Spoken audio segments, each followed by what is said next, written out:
الحمد للہ رب العالمین والصلاة والسلام علی خاتم النبیین اما بعد فاعوذ باللہ من الشیطان الرجیم بسم اللہ الرحمن الرحیم قد خلت من قبلكم سنن فسيروا في الأرض فانظروا كيف كان عاقبة المكذبين۔ ترجمہ: تم سے پہلے کئی طریقے گزر چکے ہیں، تو زمین میں چل پھر کر دیکھو جھٹلانے والوں کا کیسا انجام ہوا۔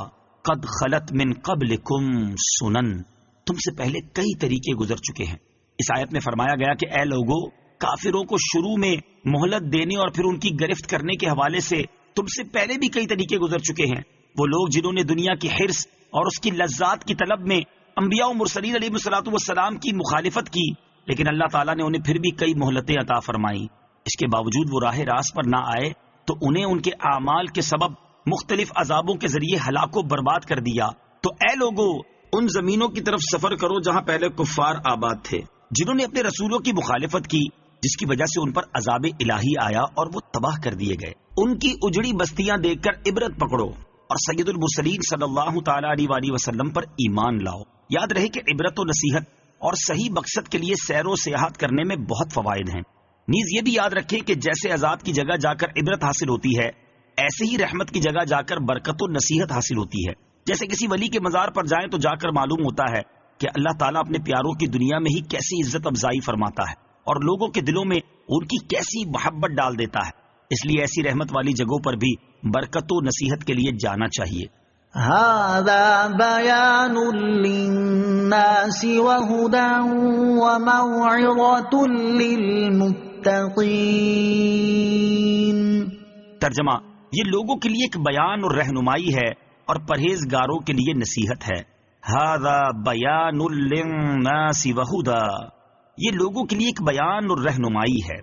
قرآن پاک کو اللہ تعالیٰ نے ہماری ہدایت اور نصیحت کے لیے نازل فرمایا، لہذا قرآن کا حق ہے کہ اس کی تلاوت کے وقت اس پہلو کو بھی سامنے رکھا جائے اور اس میں مذکور اللہ تعالیٰ کے نبیوں اور رسولوں علیہ الصلوۃ والسلام کی نافرمانی کرنے والی قوموں کا انجام، قیامت کی سختیاں اور جہنم کے دردناک عذابات وغیرہ کے بارے میں پڑھ کر عبرت اور نصیحت حاصل کرنے کی کوشش کی جائے۔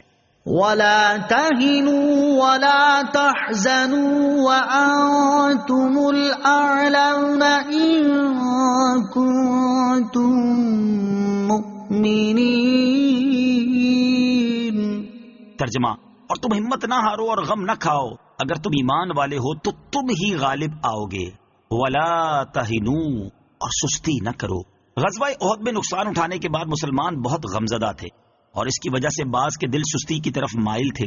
ان کی اصلاح کے لیے فرمایا کہ جنگ احد میں جو تمہارے ساتھ پیش آیا ہے، اس کی وجہ سے غم نہ کرو اور سستی کا مظاہرہ نہ کرو۔ جنگ بدر میں شکست کے باوجود ان کافروں نے ہمت نہ ہاری اور تم سے مقابلہ کرنے میں سستی سے کام نہ لیا، تو تمہیں بھی سستی اور کم ہمتی نہیں کرنی چاہیے۔ لہذا تم ہمت جمع رکھو۔ اگر تم سچے ایمان والے ہو اور اللہ تعالیٰ پر کامل بھروسہ رکھنے والے ہو تو بالآخر تم ہی کامیاب ہوگے۔ چنانچہ مسلمانوں نے اس حکم پر عمل کر کے دکھایا اور خلفائے راشدین کے زمانہ مبارکہ میں مسلمانوں کو ہر طرف فتح و نصرت حاصل ہوئی۔ صدق اللہ العظیم۔